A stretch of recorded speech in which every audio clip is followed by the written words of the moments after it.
जय हिंद दोस्तों। तो देखो फ्रेंड्स, यहाँ पर सीजेड मतलब बाइनेंस के फाउंडर और निचल शेट्टी जी वजरेक्स के फाउंडर दोनों के ट्विटर में आपस में बहस हो रही है। क्योंकि यहाँ पर एक केस हुआ है, वजरेक्स में एक मनी लॉन्ड्रिंग का केस हुआ है। यहाँ पर ईडी ने इन्वेस्टिगेशन भी किया है। तो वहाँ पर देखो वजरेक्स के माध्यम से किसी और कंट्री में पैसा ट्रांसफ़र हुआ है, मतलब एक मनी लॉन्ड्रिंग का केस बनता है। और वहाँ पर एक अकाउंट है, उसको फ्रीज भी कर दिया है। तकरीबन 64 करोड़ रुपए का जो पैसा था उसको फ्रीज कर दिया है। अब यहाँ पर बहस इस बात को लेते हुए हुई रही है कि पहले से सभी लोगों का मानना ये है, मेरा भी मानना है, क्योंकि ऑफिशियली ट्विटर से सीजेड ने ही बताया था कि यहाँ पर वजीरेक्स एंड बाइनेंस आपस में मतलब मिले हुए हैं। यहाँ पर पार्टनरशिप हम बोल सकते हैं, दोनों का पार्टनरशिप है। देखो यहाँ पर मैं बताता हूँ कहाँ पर एक ट्वीट है, फटाफट सबसे पहले उससे हम कवर कर लेते हैं। तो यहाँ पर 4 अप्रैल 2021 फाइनेंशियल एक्सप्रेस की जो वेबसाइट है वहाँ पर आर्टिकल लिखा है, बाइनेंस स्वामित्व वाली कंपनी वजीरेक्स, मतलब बाइनेंस एंड वजीरेक्स दोनों आपस में मिले हुए हैं। समझ लो यहाँ पर बाइनेंस स्वामित्व वाली कंपनी वजीरेक्स ने $200 मिलियन का ट्रेडिंग वॉल्यूम डेली जनरेट करना स्टार्ट किया है और आंकड़ा है $1 बिलियन तक पहुंच गया है। मतलब यहाँ पर पहले से बाइनेंस का स्वामित्व था, मतलब 2021 में यहाँ पर कंफर्मेशन हमें मिला। देखो यहाँ पर 5 अप्रैल 2021 सीजेड खुद यहाँ पर इसका ट्वीट किया था कि यहाँ पर जो वजीरेक्स है वो जो कंपनी है बाइनेंस का स्वामित्व है वहाँ पर। अब यहाँ पर देखो बाइनेंस उस पर कंट्रोल भी करता है और उसका यूज़ भी करता है। तो पहले तो इसने ये बताया था। अभी यहाँ पर बहस इस बात की हो रही कि वजीरेक्स और बाइनेंस का कोई लेना देना नहीं है, बाइनेंस भी अकेला है, हमारा कभी भी स्वामित्व हुआ ही नहीं है। देखो यहाँ पर पूरा पढ़ोगे तो पता चलेगा। सीजेड अभी घपला कर रहा है, मुझे तो ये लग रहा है, क्योंकि सीजेड ने बार बार घपला किया है। मुझे हिसाब अंदर से हो रहा है, क्योंकि इसके पहले भी मैंने बताया था, लूना जब डूबा था तो सीजेड ने थोड़ा गेम किया होगा। क्योंकि लूना जब डूब रहा था तो सीजेड ने क्यों पहले यहाँ पर ट्रेडिंग को क्यों नहीं रोका, और सीजेड ने यहाँ पर डिपॉजिट एंड विड्रॉ रोका था लूना के अंदर, तो दूसरे कॉइन आए कहाँ से बाइनेंस के अंदर, और क्यों सेल आउट करने दिए दूसरे कॉइन। मिंट ही हो रहा था, सीजेड को पता था, तो क्यों जीरो तक पहुंचाया, क्यों लोगों का नुकसान करवा दिया। और काफी बार सीजेड ये भी गलती करता है, कोई भी क्रिप्टो कॉइन को ऐसे डिलिस्ट कर देता है। पिछले दिनों में देखो ईजेड कॉइन, ईजेड के बारे में सुना होगा, ईजेड कॉइन बाइनेंस ने डिलिस्ट कर दिया। अब तो पहले क्यों लिस्ट किया, चेक करके लिस्ट करो, क्योंकि डिलिस्ट करता है तो लोगों का कितना नुकसान होता है, वो कॉइन कभी फिर खड़ा नहीं होता है, डेड हो जाता है। तो काफी कॉइनों बार बार डिलिस्ट कर रहा है। दूसरे एक्सचेंज देखो, इंडियन हमारे एक्सचेंज ऐसे डिलिस्ट नहीं करते, पहले बाइनेंस डिलिस्ट करता है फिर जाके वजीरेक्स डिलिस्ट करता है। वजीरेक्स ऐसे ही क्रिप्टो कॉइन को लिस्ट करता है जैसे लोगों को नुकसान ना हो। अबे लूना डूबा था तो यहाँ पर सीजेड का मेरे हिसाब से हाथ था, अब ये वजीरेक्स को फंसवा रहा है। देखो यहाँ पर ये बोल रहा है कि बाइनेंस ओनली यहाँ पर वॉलेट में लिक्विडिटी प्रोवाइड करता है, जो वॉलेट सर्विसेज है वो यहाँ पर वजीरेक्स को प्रोवाइड करता है। बाकी वजीरेक्स का जो डोमेन कंट्रोल है वो हमारे पास नहीं है, वो ट्रांसफ़र कर दिया है। तो यहाँ पर बार बार इसने ये लिखा है। अब यहाँ पर देखो निश्चल जी का क्या कहना है। तो निश्चल जी कहना है कि वजीरेक्स और बाइनेंस के संबंध के बारे में बताया तो बाइनेंस वजीरेक्स के साथ पहले से अक्वाइर्ड है। देखो यहाँ पर साफ साफ लिखा है। जनवई लैब है, देखो एक लैब है, जनवई लैब है, ये उसका जो ओनरशिप है मेरे पास और मेरे फाउंडर के पास है। जनवई लैब के पास जो लाइसेंस, बाइनेंस के पास लाइसेंस है जनवई लैब का, वहाँ पर वो ऑपरेट करते हैं INR crypto pair and WazirX में। और बाइनेंस यहाँ पर क्रिप्टो टू क्रिप्टो पेयर का ऑपरेट करता है और क्रिप्टो का जो विड्रॉ प्रोसेस है उसे भी ऑपरेट करता है। तो सामने सीजेड मना कर रहा है कि हमारे पास तो कोई भी ऐसा ऑपरेट नहीं है और हम तो ओनली वॉलेट प्रोवाइड करते हैं।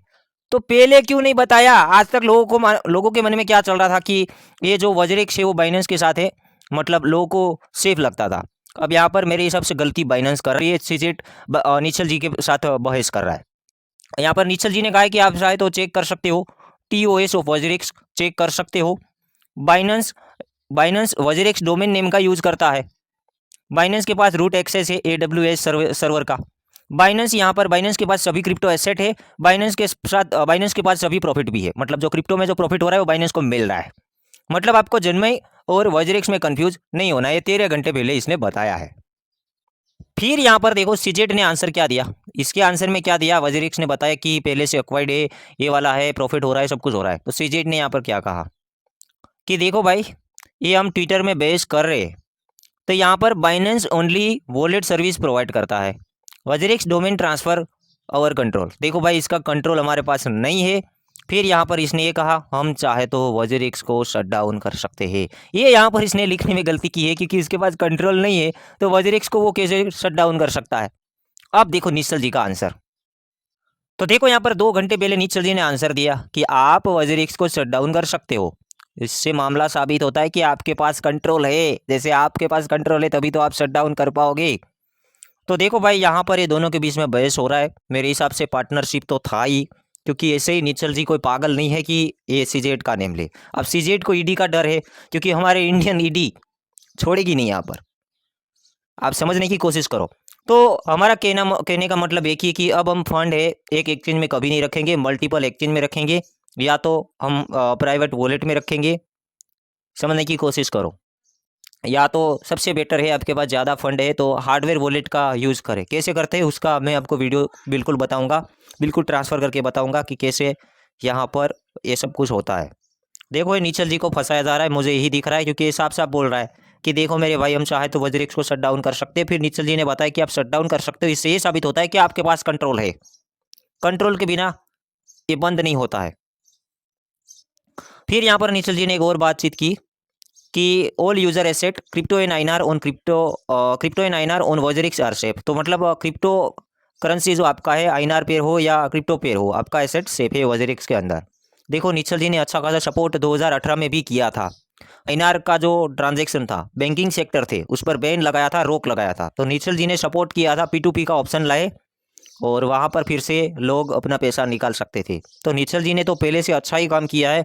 और इंडियन एक्सचेंज है तो मैं खुद यहाँ पर निश्चल जी को ही सपोर्ट करूँगा, क्योंकि इंडियन बंदे जल्दी से गलत तो नहीं करते हैं। ये चाइनीज़ बंदा है सीजेड, ये कभी भी कुछ भी कर सकता है। तो ये वाला मामला है। बाइनेंस में भी फंड रख सकते हो, मल्टीपल एक्सचेंज में फंड रखो। अभी देखते हैं आगे का अपडेट क्या आता है। नेक्स्ट वीडियो में बिल्कुल बातचीत करेंगे। और पहले यहाँ पर पुराना न्यूज़ अपडेट आप चेक कर सकते हो। वहाँ पर ये दोनों आपस में साबित होता है कि एक न्यूज़ के माध्यम से हमें पता चलता है कि दोनों साथ में मिले हुए थे, पहले से इसका पार्टनरशिप था, न्यूज़ में बताया था, और कंट्रोल था बाइनेंस के पास। और सीजेड का यहाँ पर ये भी कहना है कि आपने देखा होगा वज्रिक्स कभी भी बिना केवाईसी विड्रॉ नहीं करने देता है, और केवाईसी अच्छे से चेक होता है, फिर ही वहाँ पर हमें अप्रूवल मिलता है। तो ये जो गड़बड़ हो रहा है बाइनेंस की वजह से गड़बड़ हो रहा है, क्योंकि बाइनेंस मुझे लगता है कोई ऐसा मामला में गड़बड़ कर देता है कि बिना केवाईसी वहाँ पर विड्रॉ करने देता है। कोई तो ऐसा गड़बड़ी बाइनेंस कर देता है, बिना केवाईसी विड्रॉ हो जाता है। और निश्चल जी ये कह रहे कि उसका जो केवाईसी डेटा वगैरह है हमें बाइनेंस प्रोवाइड भी नहीं करता था, इसलिए ही बार बार वज्रिक्स के साथ गड़बड़ हो रहा है। वो 2790 करोड़ का मामला था, वो भी मेरे हिसाब से बाइनेंस की वजह से ही गड़बड़ हुआ है, क्योंकि उतना ज़्यादा पैसा वज्रिक्स में तो आता नहीं है। ये बाइनेंस की वजह से ही गड़बड़ हुआ है वज्रिक्स के साथ। उम्मीद करता हूँ ये वीडियो आपको समझ में आया होगा। कोई भी डाउट है तो अगेन हम शॉर्ट में बनाएंगे, कमेंट में बिल्कुल बताना। और इसमें किसकी गलती है ये बिल्कुल बताएं, सीजेड या निश्चल। Good bye.